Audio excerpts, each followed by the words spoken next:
Check, are we good?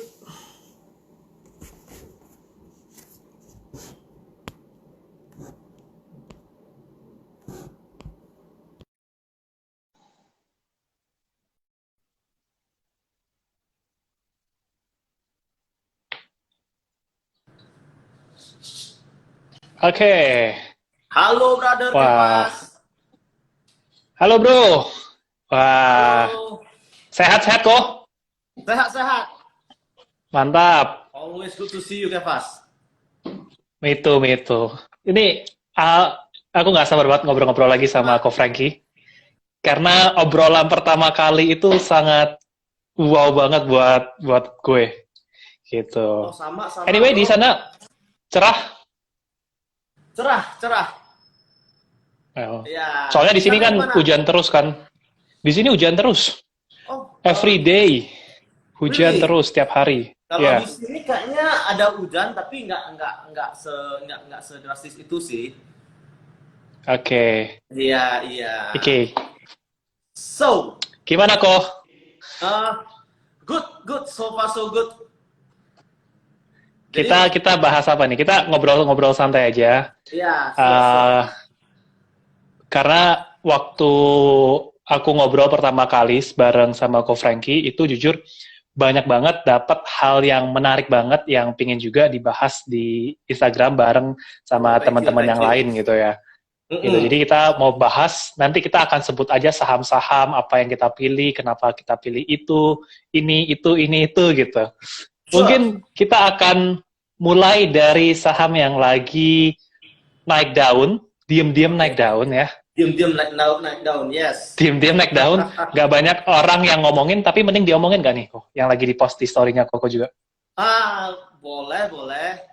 Boleh ya, Aku nggak apa-apa aku ya. Gak ini, ada, bro. Iya, buku yang lagi Bro Kevas baca itu apa? What is oke. the latest book that you read? Buku yang ku baca sih lagi ini sih, aku nggak, ini, nggak terlalu berhubungan sama investing sih, ini lebih lebih ke trader aja. Oh, okay, Super Trader. Ya, karena I think this one is nggak bahas teknik ya, nggak bahas teknik, nggak bahas cara entry segala macem, tapi lebih ke psikologi, Ya, mindset, ya, ya. psikologi, managing myself, how to become bagaimana kita bisa menguasai diri lebih jago lagi. Karena I think setelah tahu ilmu banyak tentang saham segala macem, paling penting sih manage diri sendiri sih. Benar, benar, benar. That I agree. Psikologi itu penting banget.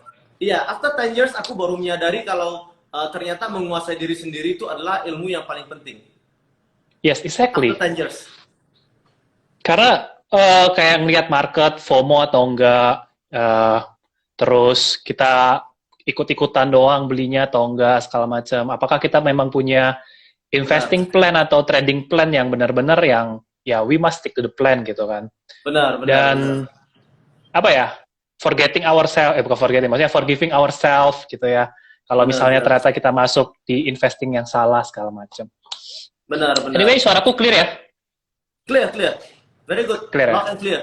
Suaraku Oke, mantap. gimana? Very good and clear too. Thank you, thank you. Kalau Nice.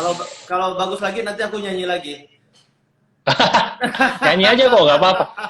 Kan kan kita ngobrol-ngobrol santai nih bareng teman-teman juga. Jadi ya kita sebenarnya bahkan ya aku sama Ko Frankie juga gak nyiapin satu tema khusus ya buat sore hari ini. Hmm. Kita akan ngalir aja seperti layaknya orang kalau ketemu ngobrolin saham tuh ngobrolin apa gitu ya. Benar, benar. Kalau Kevas ke Medan kita Gitu. ngobrolin sambil makan. Biar Kevas Ya, segendut saya nanti. waduh. Oke kok, ditunggu di Medan. Oke. Kok, aku mau Nah, nanya ini kok. hmm. Gimana ini saham yang lagi difavoritin Ko Frankie nih? Ya, mungkin Saham. ya ini ya. Kalau ada main game Legend of Zelda itu bakal tahu ya. Itu nama Mm-mm. karakter utamanya Link. Oke, aku sih Jadi nggak tahu sih, nggak ah, main soalnya. beda generasi, beda generasi. Kalau which Mm-mm. is why orang yang tahu Link itu biasanya orang yang seumuran sama aku. Oke, Nah, the latest book that I read itu ini yang kemarin aku post itu adalah The Mind Reader dari Leo Susak. Itu keren banget. You should check the YouTube video also. Dia ada apa ya di Jimmy Fallon dan lain sebagainya. Ada ini dia ada staring di sana. He has the ability to read your mind. Jadi kalau misalnya hari ini dari angka 1 sampai 100 apa namanya? Kevas lagi mikirin apa? Dia tahu, aku nggak tahu ya, dia tahu. Jadi I think that book is very enlightening. Kenapa? Karena menurut aku somehow ternyata mind reading technology itu bisa kita terapkan di keseharian kita. Bahkan we can even read the market. Again. Menarik nih. It's also about psychology. It's also about the psychology of the market. Dan setelah kita mengetahui market psychology, kita akan tahu sebenarnya kira-kira ada yang beli atau ada yang jual atau lagi accumulation atau gimana. Actually when we look at the running trade, kita langsung bisa tahu, oh ini sahamnya lagi accumulation enggak. Nah, mungkin it takes time, it took experience, tapi in the end of course, we need to combine lah ya. We need to combine companies with good fundamentals. We need to combine companies that has buying power gitu. Maksudnya ada yang lagi accumulation. Smart money. Bener. Ada smart money yang buy. Siapa yang beli? Institution kah? Retail kah? Nah, kira-kira seperti itu. Nah, jadi iseng-iseng kemarin itu aku mendapati saham ini begini ya. When I look at the running trade, I see that this company is accumulating gitu. Jadi ya karena lagi ini ya, kemarin itu kan aku ada post tentangnya magic gitu ya. Jadi ternyata banyak yang terhibur lah gitu. Maksudnya they are all having a good fun gitu. Maksudnya meskipun let's say itu sebenarnya ada triknya ya. Everybody in the end everybody knows the trick, but for the first 10 seconds mereka sempat kaget, loh kok bisa dia bisa tahu apa yang kita pikirkan gitu ya. Nah, jadi because I'm so inspired, jadi aku iseng-iseng. Jadi pagi ini aku post let me show you a magic based on yang dari sebelumnya kan aku udah lihat how is the price movement, the fundamentals and the valuation and everything. Jadi aku suruh orang bilang ini siapa.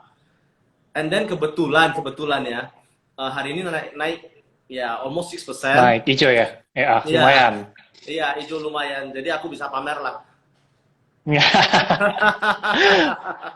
Nggak hijau pun tetap bisa pamer karena saham ini emang udah naiknya lumayan banget dari kapan tuh? Dari awal tahun kali ya? Dari akhir tahun bahkannya udah mulai rame gitu. Dari awal tahun sampai sekarang dia udah naik 30%.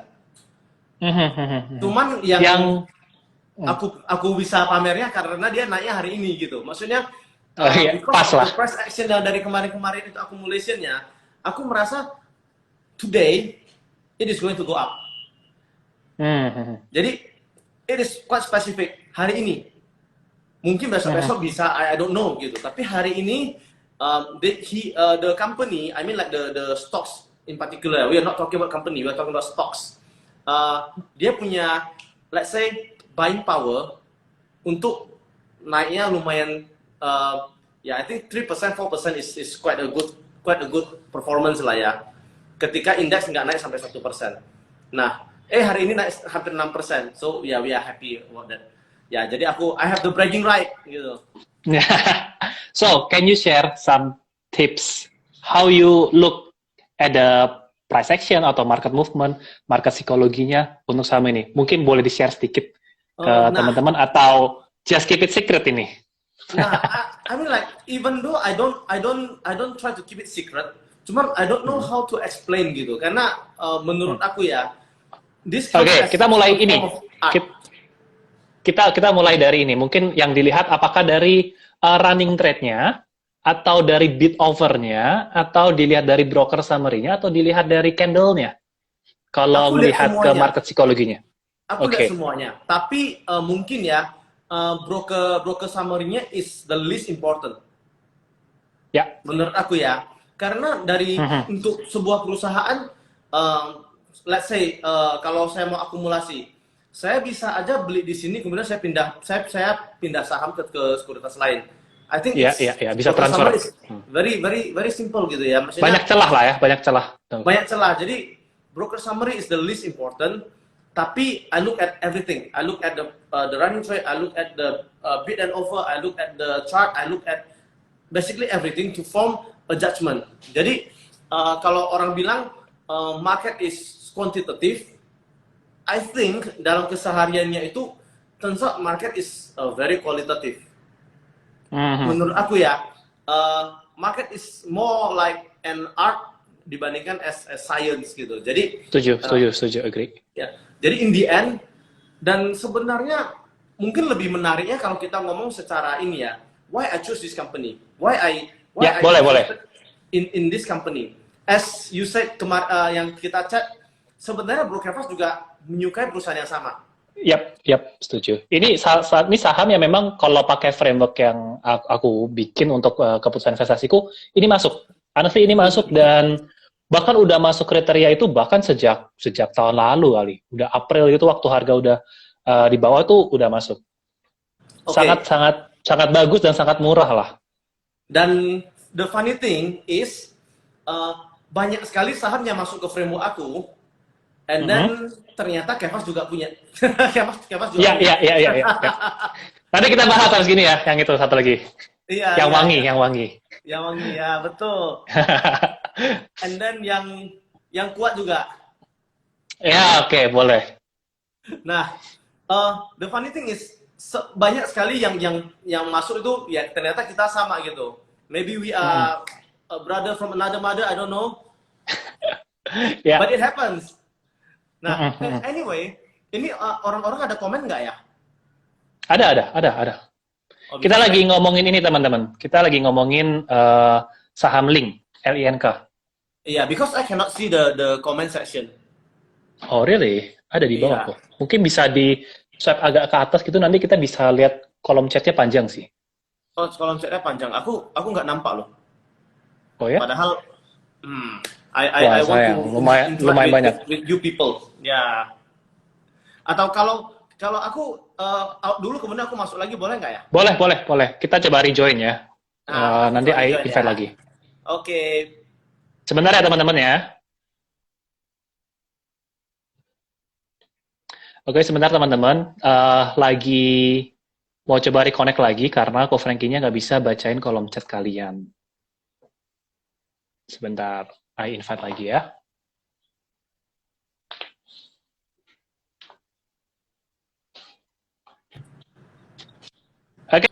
Oke, halo teman-teman. Nah, now I can udah bisa baca? Nah, udah bisa nampak. Halo Hendy. Mantap. Iya. Anyway, you've got a lot of fans. Jadi, oh, really? Dari mana? Teman aku yang bilang, lu bisa ini ya sama Kevas ya, seakan iya. Jadi aku merasa jadi rakyat jelata gitu sama. Kagak lagi. Orang. Bisa aja. Ini anyway kita nggak pom-pom saham apapun ya. Kita lagi studi kasus saja. Karena kita semua udah masuk dan udah running juga profitnya. Jadi kita nggak rekomen untuk bahkan ngejar di harga yang sekarang gitu. Jadi make sure you guys ini dulu ya pelajarin dan mungkin kita sharing aja kenapa kita bisa pilih saham ini gitu. Benar. Nah, jadi betul kita nggak pom-pom ya, karena kita nggak pom-pom sama sekali karena ngapain saya pom-pom cuma 170 orang nih di sini. Kalau sampai 1000, nah itu 10.000 baru dibilang pom-pom ya boleh lah. Betul. Okay. Cuman dari 100 orang ini ada beberapa yang saya tahu bisa menggerakkan 1000 orang ini. Iya. Coffee ini apa namanya toko distributor kopi paling gede di Sumatera ini. Oh mantap. Iya, jadi halo Koko Awi Coffee. Nah, Oke, so kita lanjutkan. Jadi menurut aku kan untuk Link sebenarnya aku udah beli dari tahun lalu ya. Malah sebenarnya Link pada tahun lalu itu the least performing, maka tahun ini jadi dia yang perform. Ya kalau tahun lalu we are talking about Wismila, we are talking about mungkin yang wangi itulah ya. Nah, dan the funny thing is ini ya partner saya namanya Richie, he is also your fans juga. Actually saya juga fansnya Kevas ya. kita kita Aduh, sering aku lihat sih ngefans juga sama Koko. ya, kita sering lihat videonya Kevas gitu. I think ya this is the right influencer lah ya. Maksudnya influencer yang baik dan benar, memberikan ilmu gitu ya. Thank you, thank you.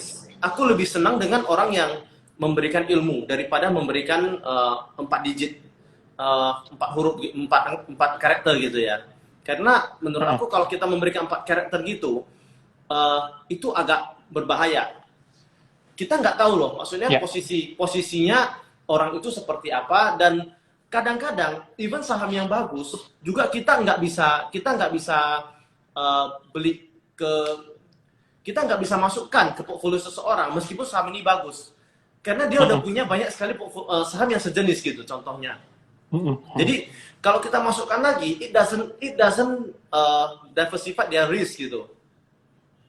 Ya, jadi betul. Investing or trading, if you may say it, itu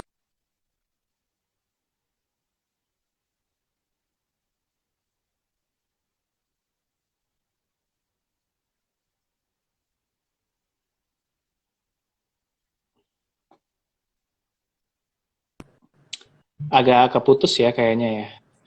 Halo kok? halo, tes, ya. Tadi tiba-tiba Sorry, agak hang ya. tadi ya agak keputus kayaknya. Ya, jadi kalau untuk link pertama-tama mungkin ini ya, yang aku lihat adalah I love the story. The story is the first and foremost adalah they are internet infrastructure company. Yap. Nah, semakin lama akan semakin dibutuhkan. Tetapi pasar pricing it as seakan-akan itu nggak dibutuhkan lagi gitu tahun lalu. Jadi kita bilang we are talking about tahun lalu ya, we are talking about tahun lalu ketika market masih tidak sebagus sekarang. Pandemic, betul, pandemic tidak sebagus sekarang. Nah, then I said that ini adalah perusahaan internet, harusnya dibutuhkan. Harusnya, betul. Harusnya dibutuhkan. Tapi nggak naik. Betul. Kemudian orang bilang yang paling gampang itu Telkom, right? Cuman menurut aku Telkom is ya a little bit pricey gitu. Maksudnya secara harganya juga udah lebih mahal, secara price to book-nya udah lebih mahal. It's a more mature company. Sedangkan as an investor, tipe saya itu adalah tipe orang yang pelit. I prefer cheap. Cari yang murah. Cari yang murah gitu. Jadi kita cari yang murah. Kemudian yang menarik adalah kalau kita lihat secara historical, return on equity-nya itu menarik sekali. Bagus. Maksudnya, betul. Ya always 2 digits. This is a profitable company lah actually. It's a profitable company, tapi market membuat harga dia di market itu seakan-akan malah turun terus. Iya, itu adalah company yang tidak profitable at all gitu ya. Maksudnya yang sangat turun terus. Nah, kemudian what makes me interested in adalah when my partner told me that this company itu manajemennya beli terus loh. Mungkin kalau Kevas kan di YouTube-nya ada review bukunya Peter Lynch. Menurut aku that is a very very good book. You should read that book. And if you don't have to read that book, cek YouTube-nya Kevas. Mana bukuku ya? Peter Lynch. Belum lama baca. Kok nggak ada ya? Ini dia. Ini guys, ini harus dibaca. Berkali-kali IG story, ini buku selalu kesebut nih. Iya. Dua buku ini. Bener banget. This is I think yang kalau mau dibaca yang ini dulu sih. Ini banyak framework yang bagus banget. Benar. Jadi investing is about the mindset. Jadi kalau sempat baca bukunya, kalau nggak sempat baca lihat YouTube-nya Kevas. Oke, mantap. Nah, jadi kan menurut aku this company udah murah banget. Kemudian company the management buy back their own company. Siapa yang paling tahu dalamnya perusahaannya sendiri? It should be the management. Right. Nah, begitu manajemennya buyback, dan lucunya manajemen buybacknya itu di harganya yang menurut aku premium, jauh di atas. Ya, jauh di atas harga pasar. Dan selama 5 tahun, manajemen buyback-nya 1,2 triliun. Lumayan, Oke. gede. Ya, dan average price-nya di 4.200. Mm-mm. Tahun lalu, tahun lalu itu ini ya, tahun lalu itu harganya sempat 1.700 ya. Ya, Coba paling rendah bayangkan, 1.700-an. iya, just coba bayangkan, the company itu di 4.200, tiba-tiba jadi 1.700. I mean like, what the F gitu, maksudnya Mm-mm. kok murah banget. Jadi kan, Betul. kata Peter Lynch, kalau company buyback, kalau manajemen buyback a company, it's a good sign. Kalau company Yep. jual, kalau company atau manajemen jualan saham, it's not a bad sign. It Ya, might not be a bad sign gitu. Bisa aja dia betul. jual karena mau beli IHA atau mau beli gedung atau mau beli apa, terserah dia lah ya.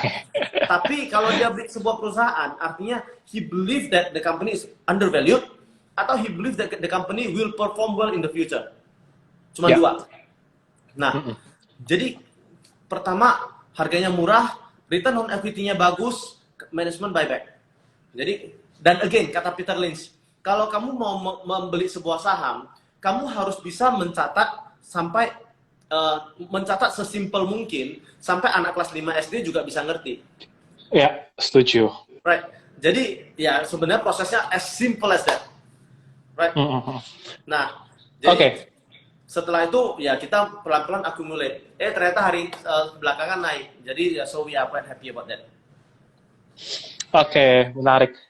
Kalau dari aku sendiri sih memang kalau aku kan banyak sebenarnya sebelum ke story lebih banyak ke kuantitatifnya kan, angkanya segala macam, rasio keuangannya. Ya tadi udah disebut juga bahwa Link ini tuh perusahaannya memang sangat profitable, ROE selalu double digit dan terus growing gitu, baik dari revenue, net profit, it grows gitu, bukan perusahaan yang ROE tinggi tapi menurun, enggak. Jadi it growing gitu kan sebenarnya.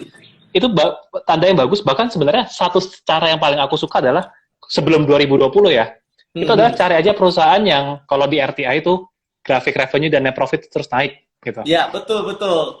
Itu tuh udah salah satu cara paling gampang nemuin perusahaan bagus.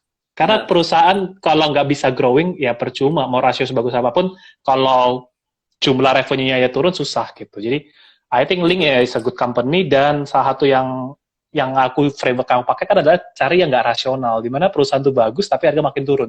Benar. Dan exactly PBV, PE ratio kalau lihat standar deviation band-nya kan memang udah di -2 juga. Jadi memang udah di area boleh banget untuk masuk sebenarnya. Benar. Cuma yang memang jadi biggest question adalah waktu pandemic ya. Orang kan kita analisa pasti, wah sektor internet pasti diuntungkan lah dengan adanya pandemic ini gitu. Benar. Telkom, Link, Friend, Indosat sebenarnya basically yang communication tuh harusnya diuntungkan, tapi gak naik-naik. Itu yang bikin sebel kan?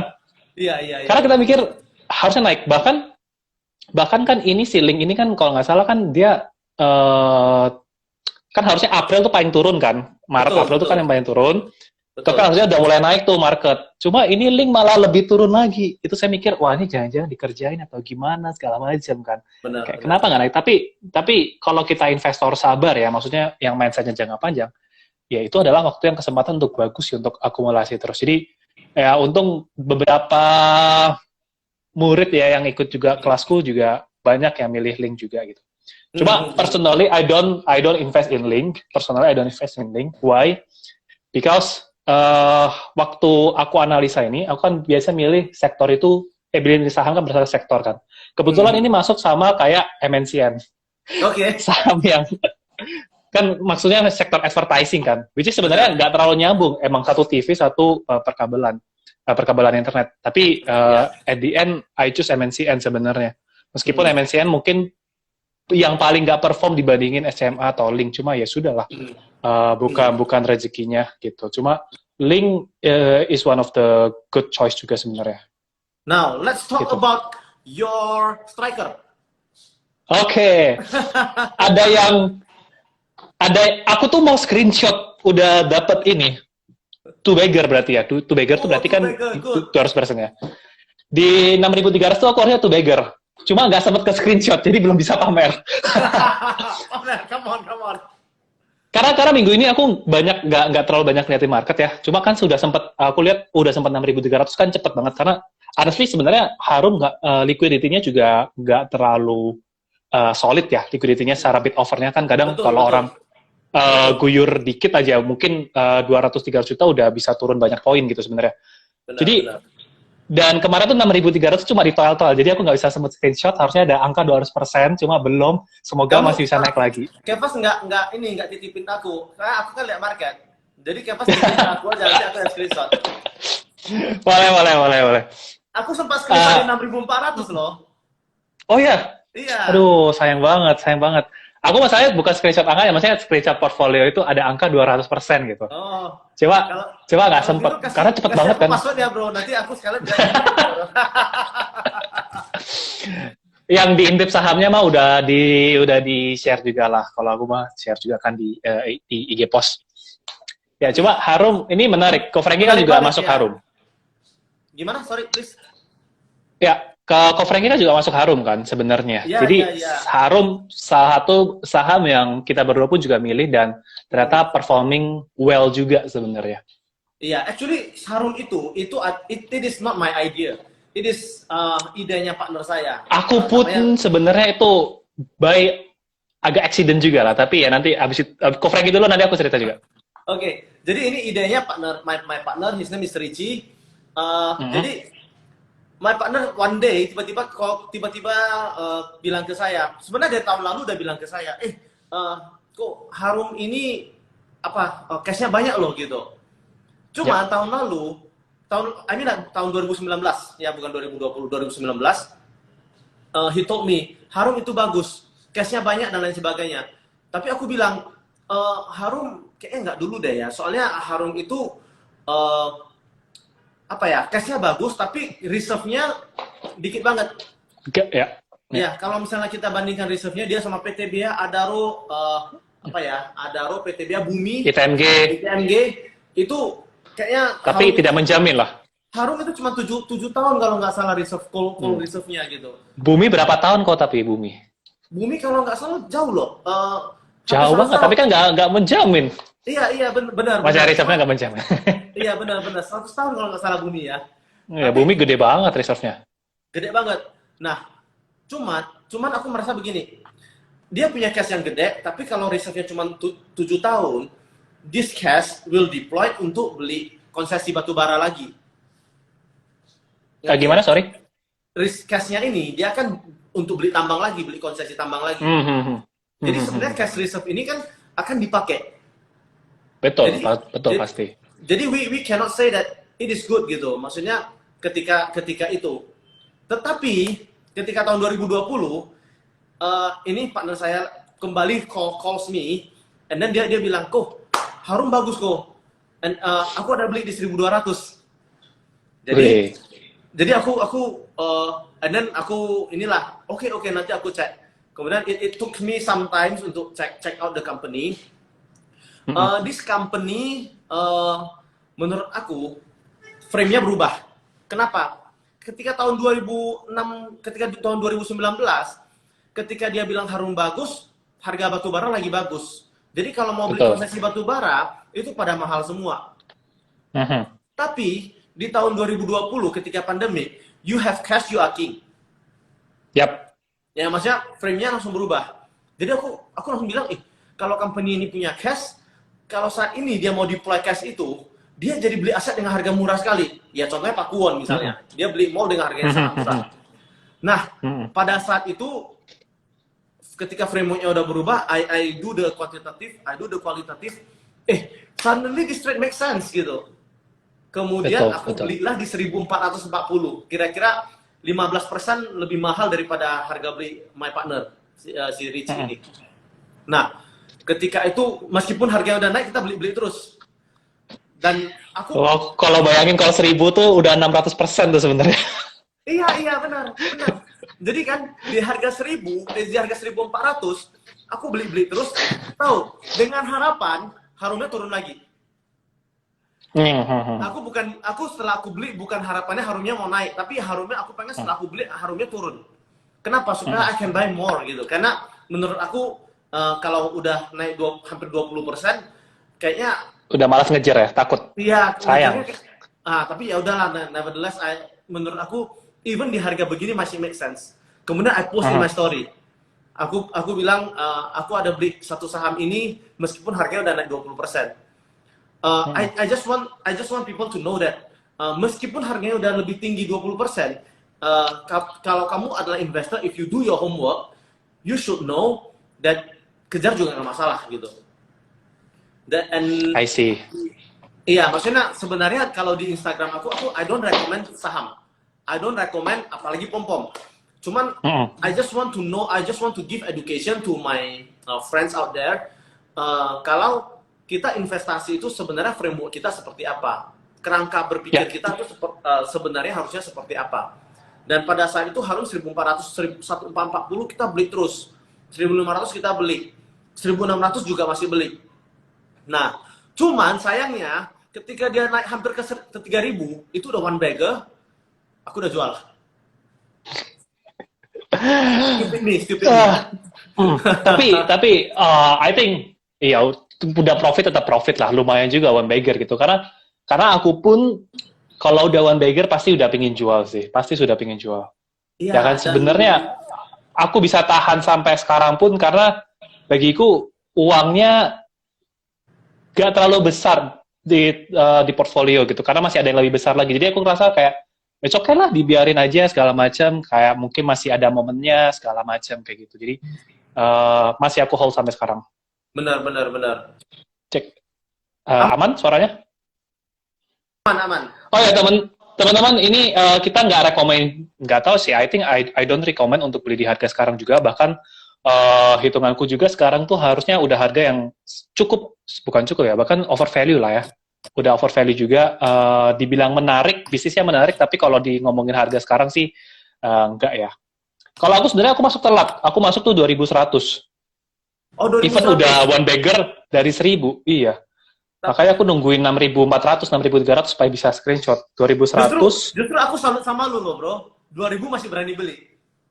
I mean like itu tuh karena itu udah batas beli banget maksimal, karena sebenarnya kalau hitungan fair 2100 tuh fair price kalau aku ngitung gitu. Cuma I believe kan perusahaan bagus harusnya jual mahal ya, dijual over value. Jadi I expect bisa over value aja gitu perusahaan ini, bukan fair. Bahkan kalau hitungan fair, aku fair sekitar 2000 sampai 3000 itu udah fair price. I think dijual di 3000 juga udah masuk akal gitu sebenarnya. Iya. It's a fair price. I agree with you. Nah, jadi teman-teman. Tapi tidak over value. Iya, jadi teman-teman, ini ya tadi aku mau mengulangin apa yang tadi Kepas bilang. Ini bukan rekomendasi karena perusahaan yang bagus pun kalau kita belinya di harga 1.500 dan belinya di 6.000, itu hasilnya bisa sangat berbeda. Exactly.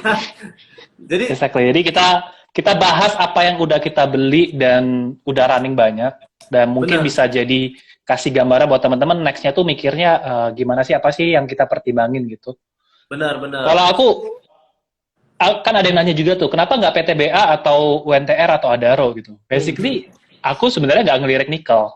Aku ngeliriknya emang batu bara. Karena tahun lalu batu bara drop banget 50, dan I have strong belief kalau bisa balik ke 100 lagi batu bara, meskipun banyak renewable energy segala macam, tapi secara cost tetap batu bara tuh paling murah harusnya. Jadi and you are almost right. Udah 90 kemarin. Iya, tapi ya nggak tahu nih batu bara lagi naik lagi hari ini ya. Iya, benar. Nggak terlalu ngikutin. Coba ya, basically emang ngeliriknya batu bara, dan aku juga punya batu bara yang porsinya jauh lebih besar di PTBA gitu. Oh, good. Dan ya kan, tapi PTBA juga lambat, ya sudah lah gitu loh. Yang penting dapatnya kebetulan juga harganya masih masuk ya, masih oke. Nah, jadi masuk ke Harum pun juga by accident, karena honestly yang ke-trigger itu karena baca berita waktu itu ternyata Harum ada hubungannya sama nikel ya mines, kan? Yes. Nickel Mines, perusahaan Australia. Itu aku lupa juga dapat news dari mana. Coba gara-gara ke-trigger itu, yaudah aku coba teliti gitu. Karena pingin banget masuk ke perusahaan nikel, karena lagi momennya dapat banget. Cuma Antam Inco udah ketinggian. Iya, benar. Gitu. Dan secara framework... pada saat itu udah berapa ya, bro? Antam itu berapa ya? 1.500-an kali. Oh, udah 1.500. Soalnya aku sempat Udah. dapat Antam, ada two bagel from Antam kayaknya. Aku beli 800. Jual di Antam udah 2.400. seribuan ke atas, harusnya Antam udah seribuan ke atas. Hmm. Nggak inget pasti sih, tapi harusnya seribuan ke atas. Dan aku ngecek kebetulan standar deviasi bandnya aja sih sebenarnya. Standar deviasi bandnya kan udah di atas above average semua, udah mau ke arah +1 gitu. Ya, Jadi ya. udah agak overvalue dan Harum kebetulan waktu itu aku ngecek belum ketinggalan. Masih Benar. ketinggalan gitu. Jadi Hmm. ya udahlah. Jadi masuk aja dengan harapan Nicholsnya beneran boom dan ya sebenarnya nggak nyangka juga bisa naik padahal Antam, Inco dan kawan-kawan ini lagi bertubangan gitu. Kalau ditanya kenapa Harum nggak turun, saya juga tidak tahu ya teman-teman kenapa Harum tidak turun dibandingin teman-teman yang lainnya. Sebenarnya I kamu honestly cek don't nama itu know. saya kaget loh. Aku juga kaget kok. Iya. Bahkan makanya saat Antam berguguran, Harum malah Ya, naik terus. bagus gitu. Benar, benar. Ya, I don't know ya, mungkin ada yang jagain segala macam ya, lucky me aja sih sebenarnya. Benar, Cukup benar. beruntung aja. Aku sampai pat my partner's back. Aku bilang good job, good job. Tolong sering-sering cari yang begitu. Oke, itu Harum ya. Jadi Harum sebenarnya nggak ngelirik pertama karena secara profitable juga naik turun sih ya. Profitabilitasnya juga naik turun. Nggak se-stable PTBA atau Adaro sebenarnya. Cuma seenggaknya punya track record bagus lah, ROE bisa di atas 10% juga, meskipun pernah di bawah 10. At least kalau dia lagi performing well, dia memang bisa perform well profitability-nya.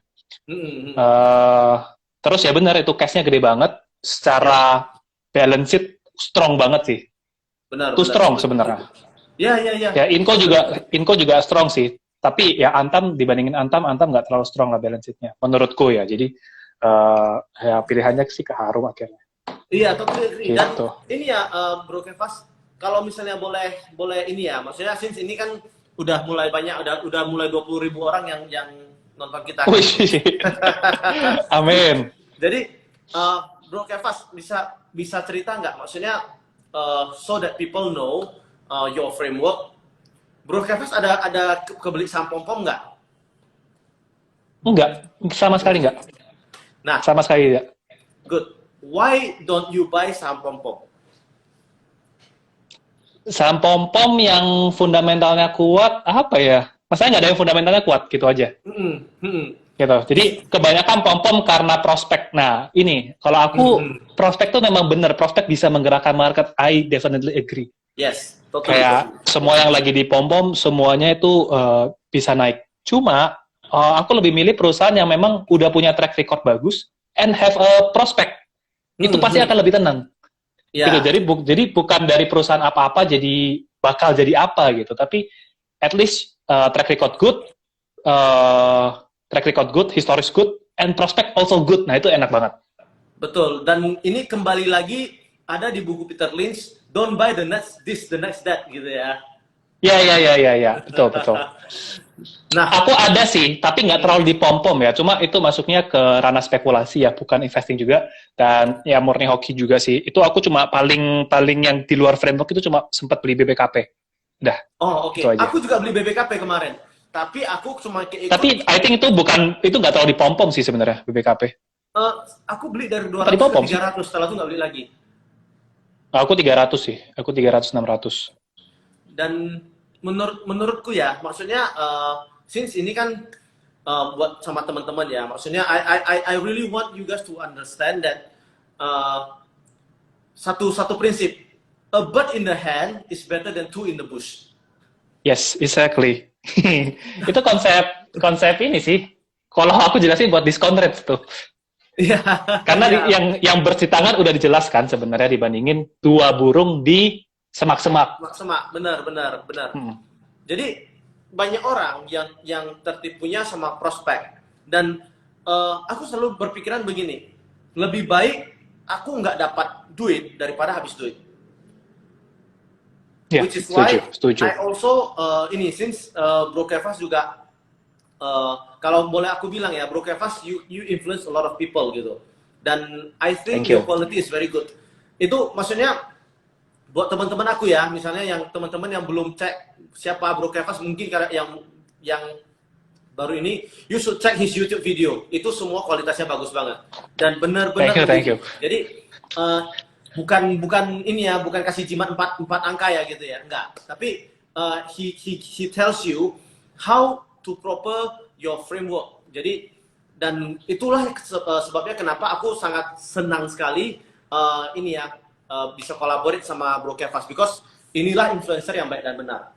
Nah, buat teman-teman, aku pengen bilang kalau misalnya sebuah saham itu meskipun bagus, meskipun prospeknya bagus, tapi kalau kamu belinya di harga yang terlalu mahal, you basically kill your return.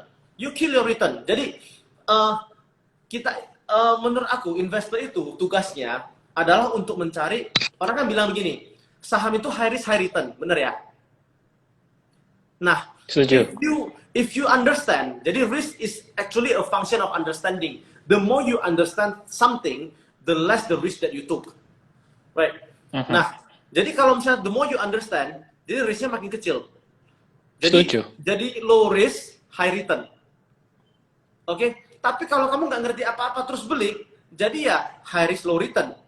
Because you don't understand anything and you buy saham-saham yang sebenarnya fundamentalnya nggak ada, kemudian hanya beli karena orang lain beli. Jadi, dan itu terkadang adalah hal yang sangat sulit. Kenapa? Sangat sulit untuk bagi kita untuk nggak dapat duit ketika tetangga-tetangga kita, teman-teman kita, hopeng-hopeng kita dapat duit. Betul. Pasti ya FOMO dan iri dan segala macam itu. Benar. Jadi ada FOMO, kayaknya ini ya SMS ya, susah melihat orang senang gitu. Tapi itu nggak boleh. Itu nggak boleh ada gitu. Jadi menurut aku ya, to be honest, kalau aku lebih bagus dapat company yang bisa kasih aku maybe 20%, 30% return potential, bahkan 10% return potential juga aku ambil for the sake of my portfolio stability, dibandingkan dengan company yang bisa kasih aku 200%, tapi very very spekulatif. Oke. Benar sih yang disampaikan sama Ko Franky.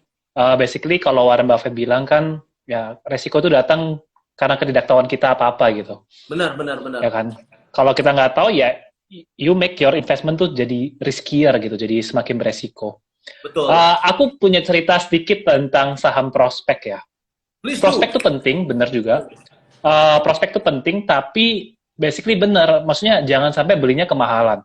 Apalagi ya mau alasan apalah beli Antam di harga sekarang, di harga yang kemarin, bagus sih prospeknya, memang bagus. Kalau bisa sama Tesla semua bagus gitu. Cuma ya baik lagi, harganya make sense gak? Aku ada satu saham yang dulu aku pernah beli, Beggar juga, cuma sebenarnya tidak didukung dengan historik yang kuat, tapi prospeknya aku tahu bagus banget. Itu saham ESA. Oh, SSA, ya. Ya, itu nggak terlalu banyak diomongin pada waktu itu, cuma beritanya tuh muncul terus. Jadi, ini kadang tuh suka aneh gitu ya. Kadang berita itu bisa membuat harga naik turun, emang nggak jelas lah, ceritanya nggak jelas. Jadi, kalau sekarang kan berita dipakai buat pom-pom, buat jualan barang, segala macem. Beritanya bagus tapi malah turun. Nah ini berita tuh udah lama banget, tapi harganya tuh diam waktu itu ESA. Dan ESA itu mau bangun pabrik pada waktu itu pabrik amoniak. Yep. Dan di berita itu jelas-jelas tertulis banget kalau pabrik amoniak ini bakal jadi 70% bisnisnya ESA. Dulunya tuh dia cuma perusahaan gas, 70% jadi ESA. Jadi udah kebayang banget revenue and profit will be triple sebenarnya gitu. Dan pada waktu itu right issue dia 140. Jadi right issue-nya murah lah pada waktu itu. Jadi basically ESA itu secara track record gak terlalu bagus, perusahaannya ya naik turun, up and down. Tapi prospeknya itu kehitung jelas, benar-benar kehitung jelas dan harganya murah karena right issue-nya harga dan right issue-nya tuh gak jauh beda. Jadi basically aku mikir, perusahaan aja mau nambah dana buat ekspansi project ini, makanya dia butuh right issue dan harganya nggak jauh beda dengan right issue dan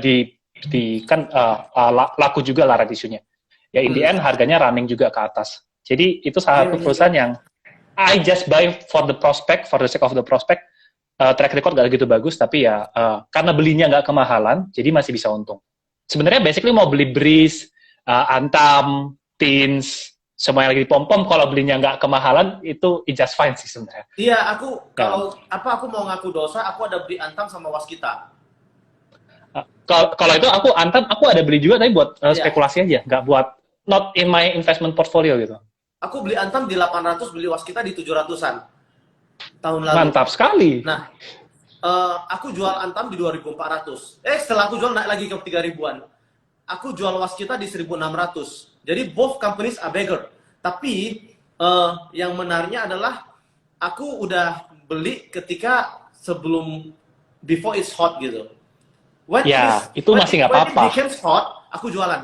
Karena aku merasa aku ketika itu jadi hot, aku nggak tahu lagi kapan dia akan turun. Dan sebenarnya kalau kita ngomong Antam, aku sangat setuju kayak kalau tadi Bro Kevas bilang prospeknya kehitung dengan jelas. That is the right word. Aku yakin aku kayak udah sering lihat Bro Kevas deh. Maksudnya aku fansnya Bro Kevas, selalu lihat video YouTube-nya Bro Kevas. Kalau Bro Kevas ada hitung pasti ada masukin ke spreadsheet, ada masukin ke Excel. And then ada assumption that kalau misalnya revenue-nya naik sekian dengan net profit yang sekian, that means the company will earn sekian.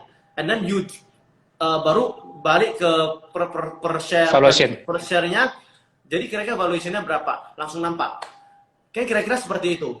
Jadi ada perkiraan yang logis dalam 1 year ahead, 2 year ahead, 3 years ahead. Itu kira-kira this company earnings-nya jadi berapa, and the fair value of course will be different ketika dia memasuki pasar yang baru. Because it is within your circle of competence. You understand the business, you understand the story, and then you derive the numbers based on that story. Kan harusnya seperti itu. Nah, cuman banyak orang yang prospeknya tapi nggak sama sekali tidak memperhatikan, they doesn't put the numbers into the stocks. Dan itu yang berbahaya. Ya, contoh, maksudnya kalau kita lihat banyak company yang sebenarnya price to earning-nya bahkan 500 kali, 700 kali, dan kita nggak tahu sebenarnya this company apakah bisa naik 10 kali lipat, nggak labanya. Apakah bisa naik 50 kali lipat, nggak labanya. We don't know gitu. Jadi, itu menjadi hal yang sangat-sangat berbeda. Jadi, of course, I agree with you. Kalau misalnya kita mau beli company yang dengan prospek yang bagus, ya kita harus, basically we have to understand the business. We have to understand dari mana this earnings come from. Kalau if we don't, you are gambling. Oke, menarik banget sih. Kita bahas saham yang satu lagi kok, yang kuat. Yang kuat. By means yang punya power gede kan maksudnya kan? Kuat, yes. Atau yang suka ini, kalau ngerjain sesuatu selalu totalitas. Wah, dua-duanya. Gila, kita kasih kode banyak banget. Yeah. Ini bukan pom-pom tadi guys, ini bukan pom-pom. Kalau kita bahas yang power, karena aku dan Ko Franky punya perbedaan pendapat. Ya, jadi I think it reach buat audiens kita ya. Sebenarnya nggak beda-beda pendapat, cuma I don't know, you akhirnya udah masuk belum sih kok? Ya, saham yang punya power? Udah ya. Kalau aku nggak masuk, tapi udah loss. Oke. Currently floating loss. Currently floating loss. But we still believe. Oke. Power. Kalau dari aku dulu ya, karena aku nggak masuk. Aku nggak masuk power. Cuma power salah satu saham yang masuk ke framework. Frameworkku jelas, perusahaan bagus, historical bagus, ROE bagus, the best in the industry. Honestly ya, kalau di compare memang udah the best dibandingin teman-temannya. Bahkan teman-temannya aja nggak aku cek karena profitability-nya aja nggak ada yang bagus gitu. Iya, dan jadi power yang bagus. Size-nya bedanya jauh banget. Ya, dan harganya, valuasinya emang murah. Valuasinya murah, secara absolute number murah, secara PE, PB Bank juga udah di -1 ke bawah lah. Aku nggak inget banget pastinya di berapa. Jadi sebenarnya perusahaan yang masuk ke kriteria untuk aku beli gitu. Stabil juga bisnisnya, cuma yang aku nggak suka adalah the prospect. Nah, karena kita dari tadi ngomongin the prospect. Betul. Buat aku, PWOR ini under value, tapi I don't really know the prospect. Karena bagiku ini perusahaan ini running biasa aja, supply listrik ke pabrik, ke industri, and then what's next gitu. Yap, yap, yap. Kalau dari perspektifnya Ko Frankie gimana? Oke, to be honest, ini prospek juga kita belum ini ya. Aku juga belum like really dig sangat dalam into the company. Jadi teman-teman, ini bukan pom-pom, saya juga bisa rugi. Yap. Dan saya sangat sering rugi. Jadi teman-teman jangan kira saya asal saya beli apa tetap naik, enggak. Jadi saya juga bisa rugi. Cuma kalau saya rugi agak loss gitu ya. Nah, jadi kalau buat aku gini, in the future, kalau masalah bagi aku, satu hal yang membuat aku merasa power itu kurang menarik adalah it takes government regulation supaya power bisa bisa didistribusikan. Jadi power ini kan selama ini ke 5 kawasan industri, salah satunya BES, MPCK dan lain sebagainya. Nah, Cikarang ya, banyaknya di Cikarang ya. PLN, banyaknya di area Cikarang, Jawa Barat gitu Cikarang, ya. Betul. Namanya Cikarang ya, Cikarang Listrindo. Iya. Nah, maksudnya emang nggak ada tempat lain kan? Aku nggak terlalu detail juga sih. Nggak ada tempat lain. Nah, okay. So far nggak ada tempat lain. Nah, cuman aku merasa gini, in the future, orang akan semakin dan semakin butuh yang namanya power. Apalagi with the current trend yang namanya electric vehicle. Nah, kalau misalnya pemerintah mau menggandeng satu company untuk bisa distribute distribute power, bisa jadi kan tadi kan Bro Kevas sudah bilang kalau power itu is the best among the others. Size-nya juga beda jauh. Ya, jadi mereka punya cash keras, mereka bahkan dana IPO mereka itu masih 1 triliunan masih belum kepake gitu. Jadi mereka if they have the license to expand, they will expand. Right? Cuman ini kan butuh regulation. Nah, this is the question mark. Jadi this is the question mark. This is, to be honest, this is outside my competence. Tapi satu hal yang saya percaya adalah kalau saya beli a question mark di harga murah, it is way better daripada beli ketika harganya udah jauh sangat tinggi sekali. Nah, jadi that's a good point lagi. Balik lagi, value-nya masih cengli lah. Betul, value-nya cengli. Dia IPO 1.500, sekarang 700. Dia kalau balik ke harga IPO, aku udah one bagger loh. Iya, setuju. Again. Kenapa sih aku mau ngecek sekarang? Saya bukan pom-pom ya, because saya bisa salah. Again, bahkan ya gak pom-pom lah, karena saya juga nggak beli, ngapain di pom-pom. Betul. Nah, jadi maksudnya ini contoh yang sebenarnya we have a different opinion juga gitu loh. Bukan berarti apa yang dibeli sama Ko Frankie, aku juga beli juga gitu. Meskipun aku juga masih mikir-mikir tentang POR ya, karena udah sedikit saham yang lagi under value, jadi kalau mau masuk, bingung juga mau masuk kemana lagi gitu. Benar. Ada satu yang kemarin aku cerita yang itu tadi. Iya, tapi satu hal yang pasti, kalau teman-teman ada cek ke laporan public expose-nya POR, you will see the name Kevas Evander there. Karena interestingly, aku juga bingung loh kenapa itu namaku juga kesebar kayak Kevas ikut ini nih Pubex-nya Power. Kira honestly di itu kapan ya? Oh, enggak lah, gile. Aku mah masih newbie. Iya. Iyalah. Itu apa kapan ya? Oktober ya? Apa November? November. Oktober. Itu emang lagi mikir pengen tahu pengen pelajarin bisnisnya lagi gimana segala macam. Cuma ya itu masih questioning prospek. Tapi tadi ada yang bilang juga prospeknya tren mobil listrik segala macam. It can be. Bahkan aku bilang ke Ko Frankie, mungkin power ini naik kalau nanti sampai ada berita tiba-tiba Tesla buka pabrik di Indonesia di kawasan industri XXX dan yang mensuplai listriknya adalah POWR. Nah, itu mungkin naik. Makanya, jadi to be honest, waktu aku beli Antam, waktu aku beli Waskita, it doesn't supported by the numbers. Ya, aku itu ya you can see it from yourself for yourself lah ya. Mungkin Waskita utangnya gede dan lain sebagainya gitu. Cuman dengan ada SWF, jadi menurut aku investor need some creative thinking. Jadi you have to be creative. Kalau misalnya ada SWF, ada sovereign wealth fund, mereka akan punya dana kalau nggak salah 30-an triliun yang akan beli tol-tolnya Waskita. Jadi itu yang membuat aku it clicks gitu. Jadi kebetulan my partners here also developer ya. Jadi kalau misalnya developer ini kalau misalnya developer sama kontraktor, mereka kan sometimes nggak kasih cash semua gitu. Mereka ada kasih rumah gitu ya sebagai their transfer. Nah, paymentnya. kalau pemerintah sama Waskita itu seringnya nggak dikasih cash semua, jadi dikasih sahamnya tol tersebut. Nah, sebenarnya saham tol ini kan Waskita, to be honest, nggak butuh-butuh banget kan. Dia kan mau jualin sebenarnya. They mau jual karena gitu. Sebenarnya bisnisnya bukan itu kan. Benar. Ya dia kontraktor aja. Kalau udah jadi ya harusnya pengen dilepas. Ya, kalau udah jadi udah selesai gitu. Nah, jadi ini Waskita begitu ada SWF akan sangat tertolong. Maka waktu 700-an saya belinya lumayan. Saya beli dan saya jual di 1.600-an. It is one bagger dalam waktu kayaknya 1 bulan sekian, 1 atau 2 bulan gitu. It is a fun trade.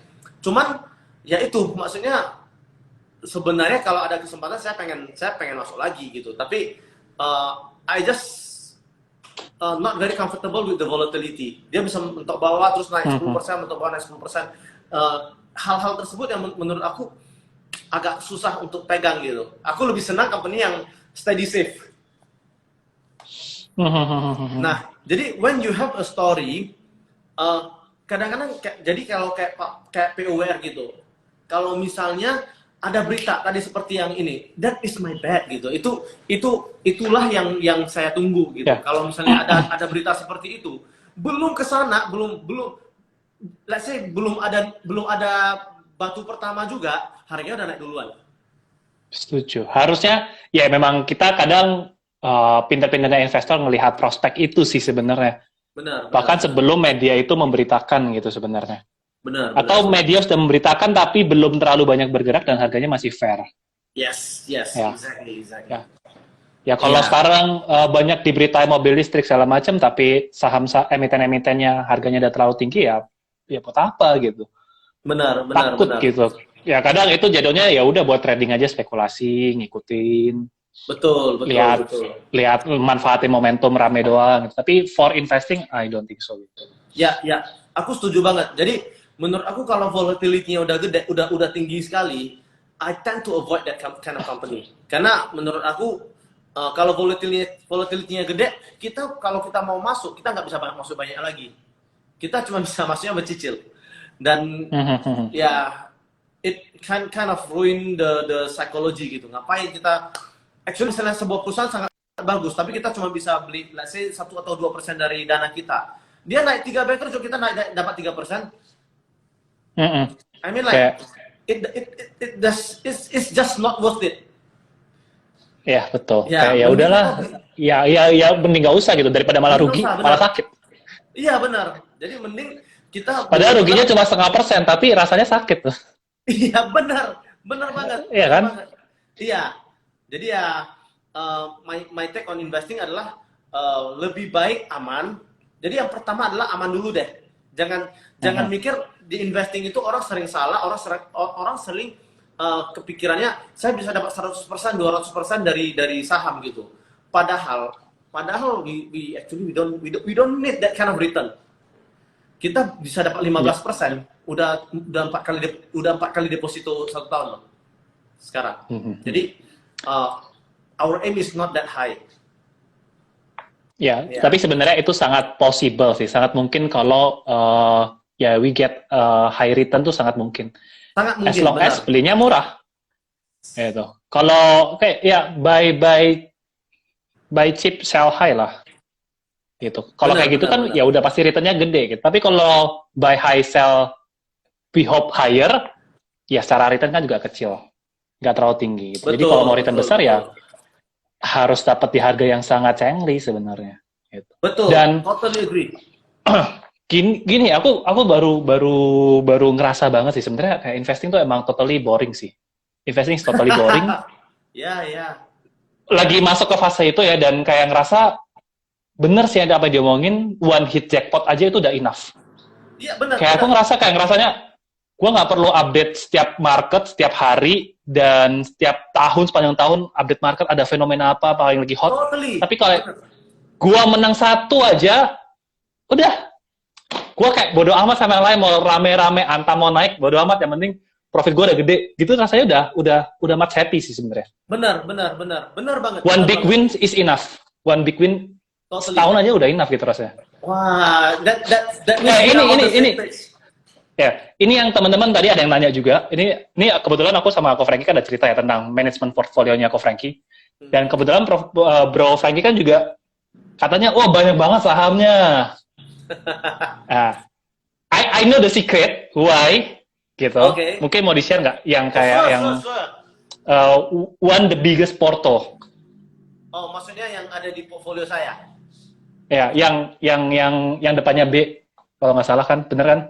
Yang depannya B belakangnya E itu majority portfolio kan pada waktu itu. B. Waduh, lupa. Yang properti. Oh, oke. BSDE. Oke. Ya udah oke. Padahal pada waktu itu banyak saham, tapi bener ya, maksudnya itu porto yang paling besar gitu sebenarnya. Betul. Itu sempat jadi, I think 40% of my portfolio itu di BSDE. Oh, gila 40% loh guys. Gua aja nggak pernah lebih dari 40% porto. Tapi lagi berpikir kayak in the next time gua mau 1-2 saham 50-50 aja lah udah gitu. Iya. I mean like kalau misalnya kita understand the business, properti itu kan kalau kita kemarin kita ada buat ini ya, ada buat metriknya return on equity and the book value. Dari tahun 2013 ketika lagi booming, properti lagi booming, itu book value-nya mahal, PBV-nya mahal banget, return on equity-nya juga memang tinggi ya. Tapi makin lama makin rendah. Jadi profitability-nya turun, book value-nya turun. Sampai sekarang tiba-tiba jadi minus waktu di masa pandemi. Nah, pada saat itulah kita belinya banyak.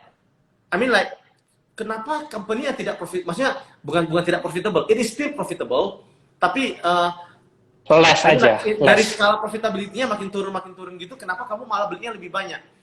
Karena menurut aku harganya udah murah banget. If you look at the land bank, tinggal dicari aja land bank-nya BSDE itu ada ini ya, dia ada tulis 12 triliun dalam bentuk land bank. If you can see it in the asset, di long term asset ada tanah yang belum dikembangkan ada 12 triliun. Nah, di sana kalau kita lihat deh, ada BSD City ada 2.127 hektar. Itu dihargai senilai 5,8 triliun. Kita bagi 5,8 triliun ke 2.000-an hektar itu, 1 meter 270.000 di BSD City. Jadi artinya apa? It is a very undervalued company. Itu hidden asset.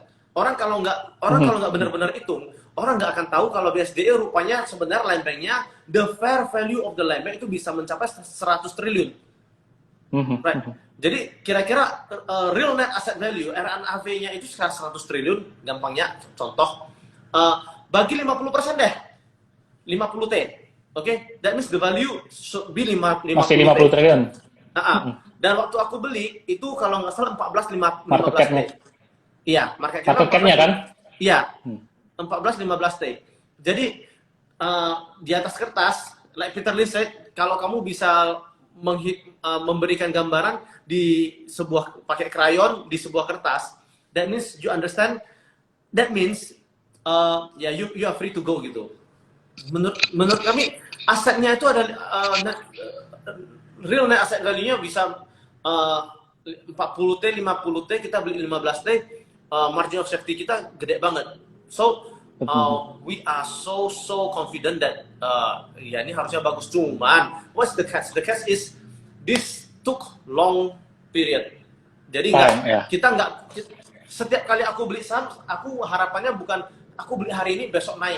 Nggak. We never do that. Jadi kalau orang tanya apa yang besok bisa naik, I don't know. Tapi ya yang penting kita punya ini ya, kita punya portfolio di sana. Dan and then to be honest, saat ini BSDE udah bukan menjadi yang paling besar ya, karena kita kan udah naik. I tend to switch it to like another companies yang mungkin bisa lebih profitable gitu.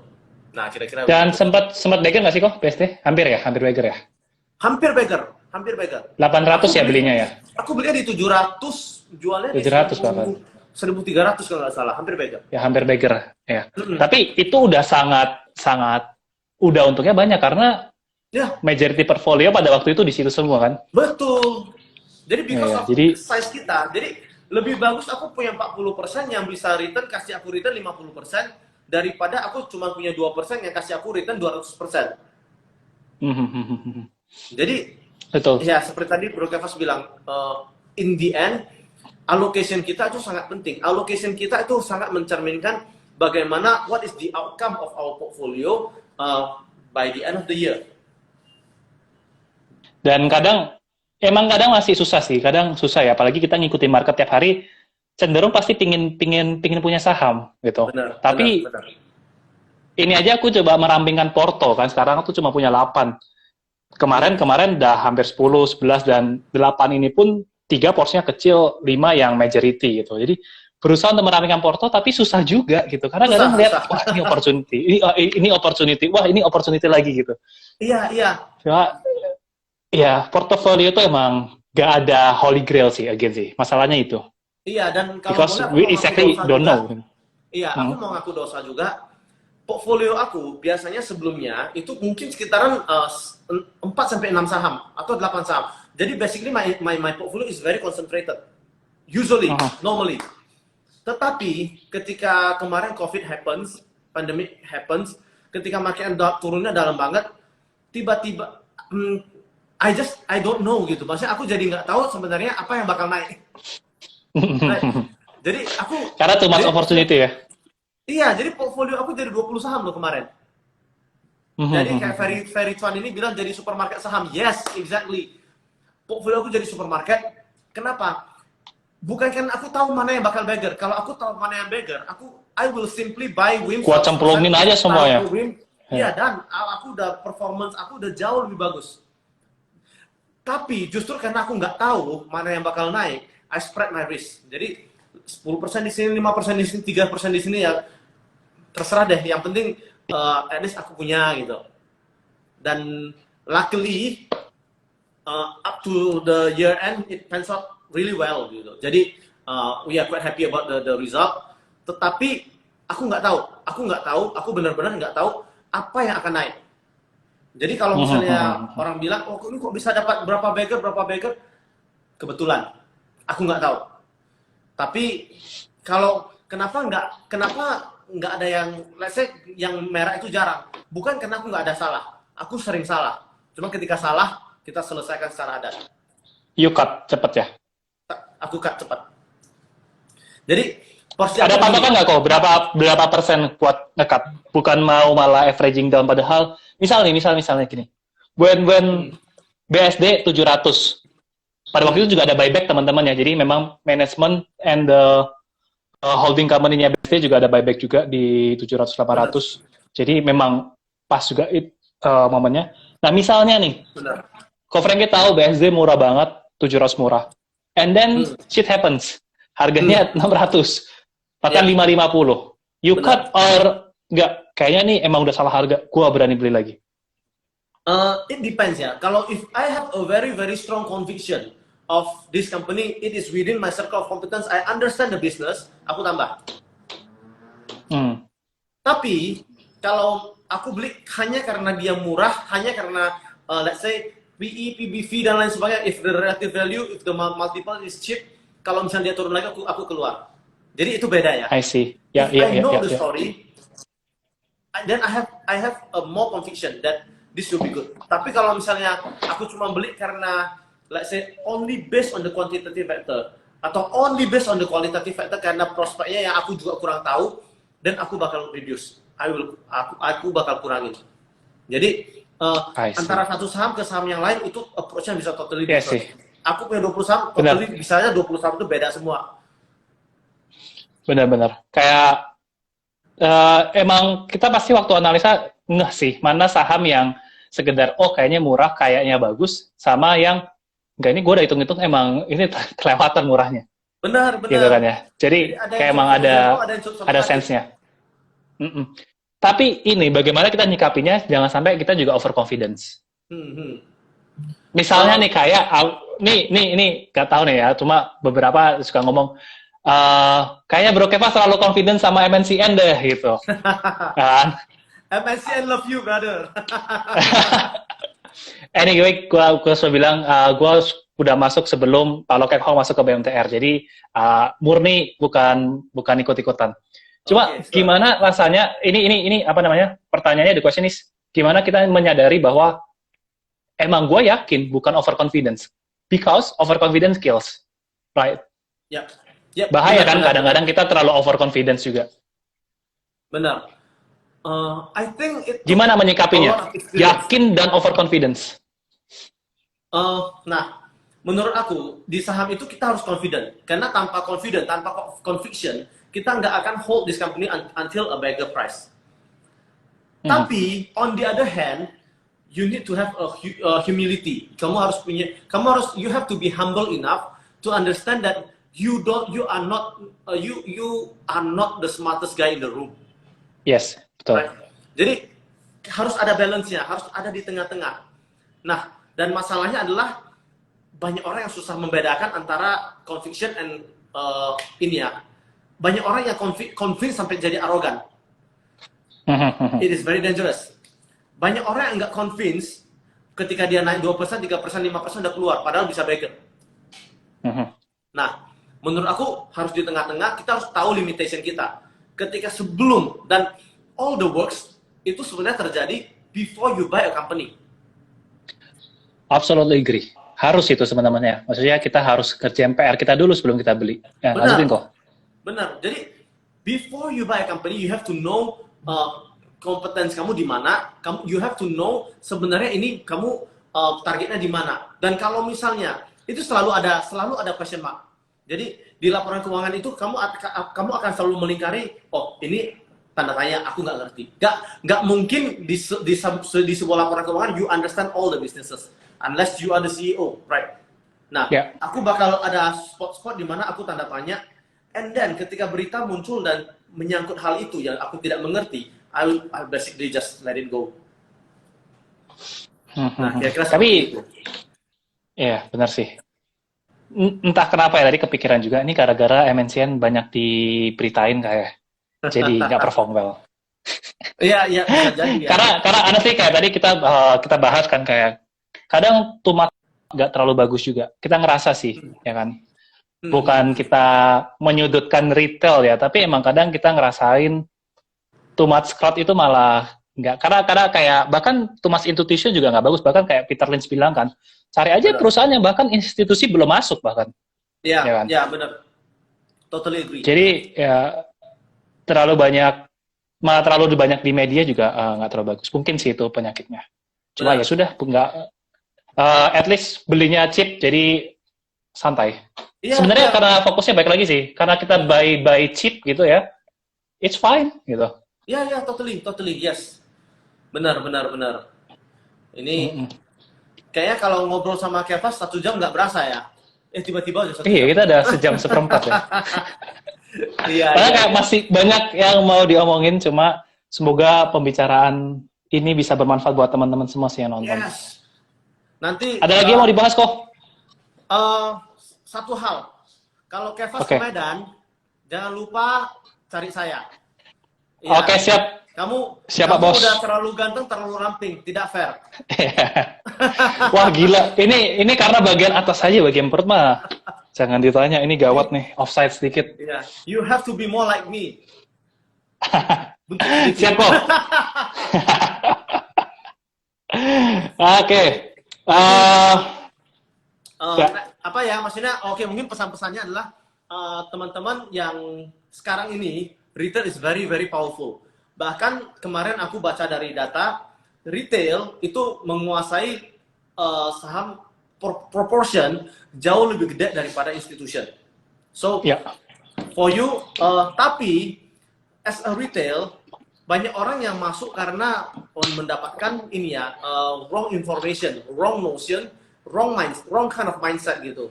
Jadi one thing that I want you guys to notice adalah kalau bisa sumber yang paling bagus itu adalah dari buku. Kenapa? Biasanya buku itu mereka udah research bertahun-tahun, then they publish a book gitu.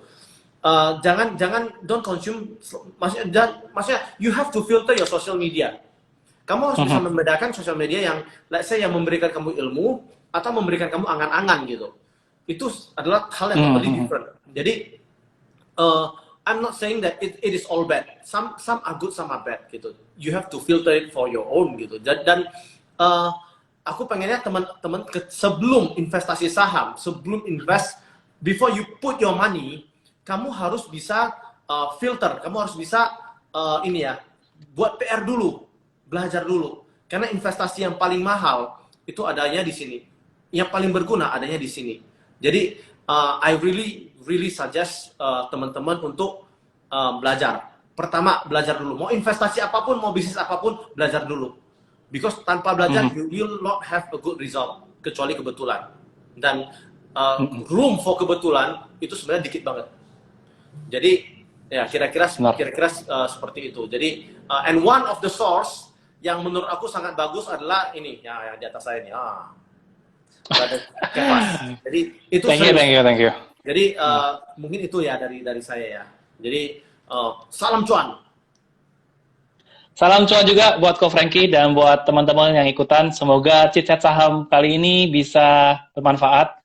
Kita bahas studi kasus tadi, jadi semoga bisa dipelajarin. Mungkin videonya juga aku save aja ya, Ko ya, supaya teman-teman bisa nonton juga, bisa dengerin lagi. Sip, aman ya? Oke. Have a nice weekend, Ko. Dan have a nice weekend buat teman-teman semuanya. Stay safe, stay healthy ya. Yuk, thank you. Bye-bye. Oke, thank you ya. Bye-bye.